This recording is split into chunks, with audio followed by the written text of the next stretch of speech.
Et on poursuit donc nos EA Talks by Côte d'Azur France Terre d'IA, toujours en direct du World AI Cannes Festival en partenariat avec la Maison de l'Intelligence Artificielle et évidemment le département des Alpes-Maritimes. On va évoquer l'IA à présent au service de l'environnement et de l'éducation avec Thierry Deschamps de Payette. Bonjour Thierry. Bonjour. Alors l'intelligence artificielle est un outil qui peut être très utile pour éduquer les jeunes générations aux enjeux environnementaux et à la préservation de la nature. Ça fait partie de vos missions au sein de votre entreprise TechNext.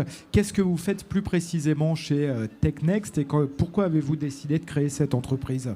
Alors TechNext, ce n'est pas une nouvelle entreprise, hein, c'est déjà une entreprise qui a une vingtaine d'années, qui développe en fait des solutions techniques au départ, des solutions de capteurs qui permettent de prélever des informations dans l'environnement.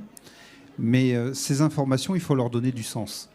Et c'est un petit peu là où l'intelligence artificielle peut jouer un rôle.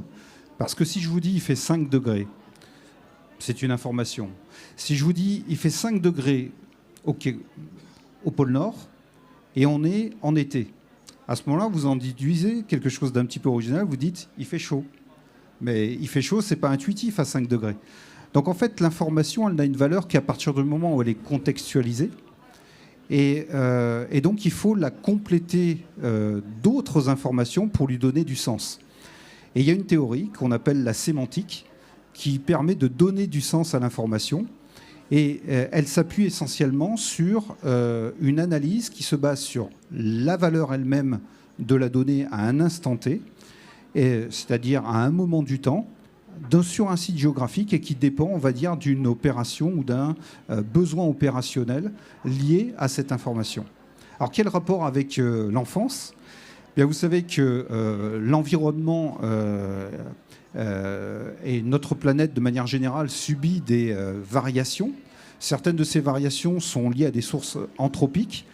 Mais la problématique qu'on a, c'est que ces variations sont imperceptibles par nos sens humains.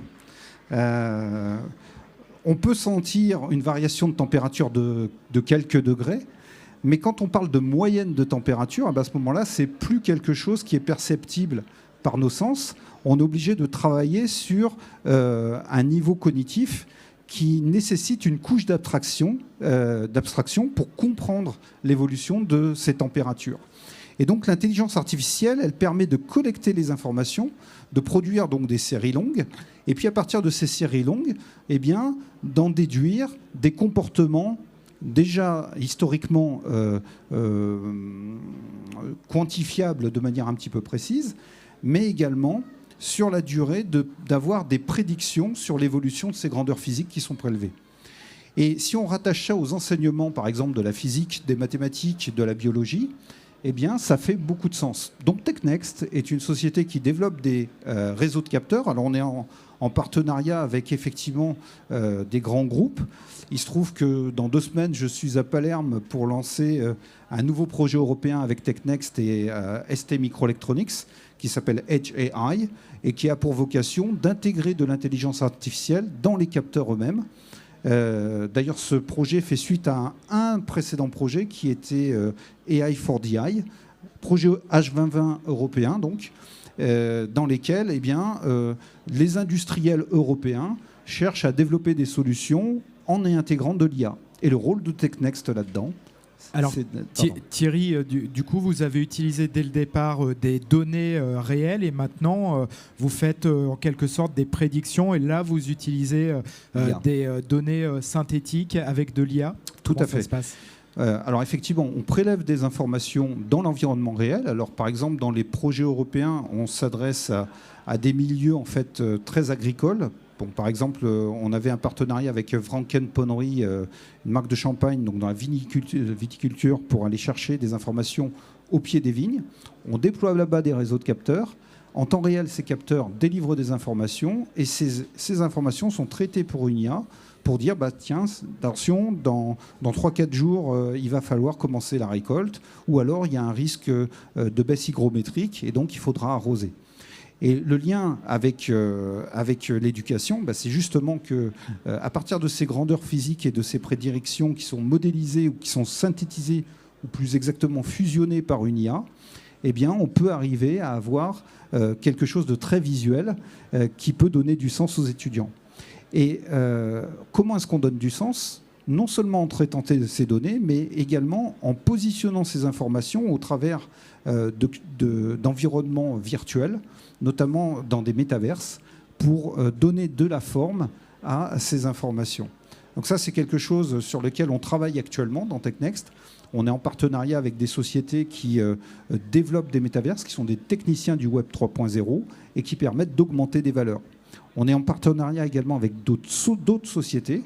Alors, par exemple, une nouvelle société là, que j'ai fondée au nord de la Norvège qui s'appelle Havgard, qui elle a pour mission de faire la même chose, d'aller prélever des informations, mais dans un autre environnement, qui est l'environnement sous-marin, puisque j'ai travaillé 10 ans dans le domaine des télécommunications sous-marines, et c'est dans ce domaine-là que j'ai développé notamment une technologie qui permet de communiquer sous l'eau, d'avoir un espèce de Wi-Fi sous-marin, et donc d'aller prélever des informations sous-marines, que potentiellement d'ailleurs TechNext peut utiliser pour en faire de nouvelles applications pédagogiques. Donc en fait, on fournit, on développe des mallettes pédagogiques que l'on vend aux établissements. Alors il y a des mallettes pédagogiques qui contiennent des capteurs, d'autres qui contiennent des petits robots pour initier les enfants à la programmation, et qui s'appellent Ozobots, et puis ou Sphero, et puis des mallettes qui contiennent des capteurs que le professeur peut déployer dans l'école, et puis prendre des mesures, traiter par une IA, et ensuite inviter les élèves et les parents d'élèves. Alors ça, c'est là-dessus qu'on est en train de travailler, pour que les parents d'élèves puissent aussi, de manière collaborative, assister en temps réel sur les travaux de leurs enfants au sein de l'école. Donc, Thierry, vous évoquiez les métaverses, donc ils vous permettent à la fois de travailler sur des simulations, mais on imagine que c'est aussi un bon moyen d'intéresser les enfants, les métaverses. Ça se rapproche visuellement un petit peu du jeu vidéo et ça doit vite les passionner. Oui, alors tout à fait. Donc le métaverse, c'est un sujet sur lequel j'interviens régulièrement. Donc effectivement, dans le métaverse, ces données qui sont au départ des données qui sont des grandeurs physiques, qui ont été mesurées, eh bien, sont connectées à des avatars. Donc par exemple, on peut imaginer le professeur de biologie qui plante des tomates dans la cour de l'école. Donc le prof a son avatar. Le prof a son avatar. Qui doit bien attirer l'attention des élèves. Voilà, mais les tomates aussi ont leurs avatars. D'accord. C'est-à-dire que les tomates évoluent en fonction effectivement de la température, de la luminosité. Et donc, on anime les avatars à partir de grandeurs physiques qui sont mesurées par le système de télémétrie, c'est-à-dire les capteurs. Et le résultat de ces données sont envoyés au cloud. Dans le cloud, une intelligence artificielle combine ces informations et projette une image qui elle-même est projetée dans le métaverse et auquel les enfants, les parents d'élèves, le professeur ont accès. Les uns pour enseigner, les autres pour apprendre, et puis les troisièmes pour regarder un petit peu ce que font leurs enfants pendant qu'ils sont dans l'école. Donc ça, c'est un marché qui va être en très grande explosion dans les prochaines années, très probablement. C'est l'éducation du futur ?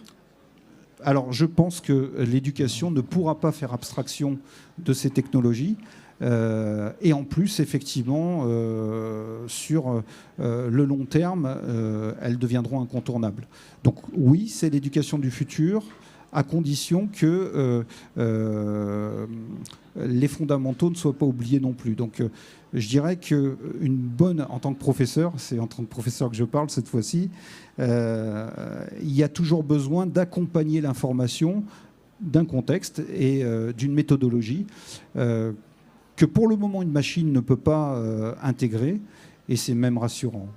Voilà. Alors pour l'instant c'est en Norvège uniquement, ou est-ce que vous l'avez développé dans d'autres pays ? Alors TechNext est une société cannoise qui est basée à Cannes, qui est en France. Par contre, la société Havgard, qui prélève des informations en milieu sous-marin, est effectivement une société de droit norvégien qui est basée dans les îles Lofoten, au nord de la Norvège.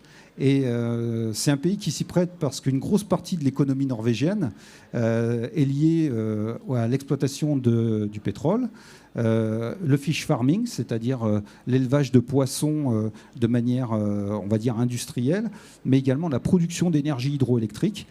Et les Norvégiens ont bien conscience que leurs activités sont quand même des activités polluantes. Et donc, ils investissent énormément d'argent, d'une part pour la protection de ces infrastructures, mais là, on va toucher sur un domaine que j'adresse également, qui est le domaine de la défense, mais également sur la préservation de l'environnement. Et là, avoir des informations en temps réel dans le milieu sous-marin, ça économise quand même beaucoup d'argent et beaucoup de risques. Parce qu'il faudrait déployer des plongeurs et mettre des réseaux de capteurs sous-marins, ça fait beaucoup de sens. Pour revenir sur l'éducation et donc ces mallettes qui incluent notamment les capteurs, est-ce qu'aujourd'hui vous les avez déjà développées dans de nombreuses écoles? Ça s'adresse plutôt à quelle section d'âge? Alors aujourd'hui, TechNext a déjà eu des appels d'offres, a gagné des appels d'offres régionaux, notamment dans les régions nantaises, il y a déjà une petite dizaine d'années sur des systèmes de comptage énergétique. Donc en fait, le marché est là et les capteurs, là, les nouvelles mallettes viennent de sortir suite au projet européen AI for DI, donc Artificial Intelligence for Digitizing Industry, dans lequel nous étions partenaires de ST Microelectronics. Eh bien, ces mallettes, oui, sortent et commencent à être déployées. Alors, nos clients actuels qui sont les plus demandeurs sont en Italie. D'accord. Et puis, on espère qu'effectivement, nous aurons des commandes françaises rapidement. Alors là, on a évoqué la partie suivi de tomates. Est-ce que vous avez déjà... Oui. Je résume rapidement. Oui. Mais est-ce que vous avez déjà imaginé ce type de dispositif dans d'autres matières? Ça pourrait s'appliquer quasiment à toutes les matières étudiées dans les écoles? En fait, aujourd'hui, on est sur des enseignements de plus en plus transversaux, où le professeur de mathématiques fait des maths, mais a besoin de les appliquer avec le professeur de physique, qui lui-même a besoin de faire de la chimie. Alors, il introduit des notions de biologie, mais les logiciels sont écrits en anglais, donc on a aussi besoin du professeur d'anglais pour pouvoir comprendre tout ça. Donc, en fait, on va de plus en plus vers des enseignements transversaux dans lesquels les professeurs doivent collaborer, et donc les plateformes métaverses notamment, permettent de faire ça beaucoup plus facilement et d'interopérer et d'interagir avec les élèves ou les étudiants de manière directe. Et donc, en ce sens, c'est une vraie valeur ajoutée. Alors là, on a évoqué les plus petits, mais est-ce que sur des études un peu plus pointues, on utilise également ce type de technologie, alors peut-être plus tard au lycée ou même à l'université? Tout à fait. Alors effectivement, donc les technologies qu'on développe s'adressent depuis le plus jeune âge, vers 5-6 ans, avec les petits robots. Les réseaux de capteurs, ça arrive au niveau, on va dire, fin de collège, seconde, première terminale. Et après, dans des écoles d'ingénieurs, à ce moment-là, on va sur des choses beaucoup plus industrielles, telles que sont utilisées dans Avguard, notamment le réseau de capteurs sous-marins connectés au métaverse industriel, dans lequel, effectivement, les opérateurs ou les ingénieurs vont devoir développer des solutions pour piloter des drones, télépiloter des drones depuis cet environnement virtuel.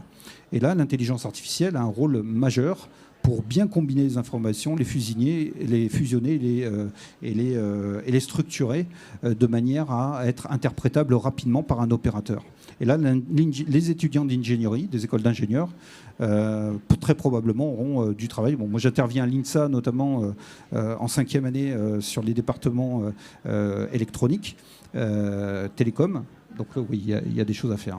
Pour ceux qui ne connaissent pas nécessairement le métaverse, alors c'est vrai qu'il y a les métaverses grand public portés par Meta ou même des sociétés de jeux vidéo par exemple, mais il y en a d'autres destinés au business, dans le monde de l'ingénierie, dans le monde des usines, etc. Vous pouvez nous en parler? Bien sûr. Alors il y a ce qu'on appelle au départ des jumeaux numériques, qui sont en fait des installations ou des infrastructures industrielles qui ont leur double numérique. Une usine, Une par usine, exemple. typiquement. Voilà, on construit une usine Voilà. qui fabrique des Voilà. boissons pétillantes Tout à fait. ou autre chose. Par exemple. Et on la recrée. On la de recrée dans manière l'environnement métaverse, tout à fait. On lui donne un jumeau numérique. Et sur ce jumeau numérique, on fait notamment des simulations.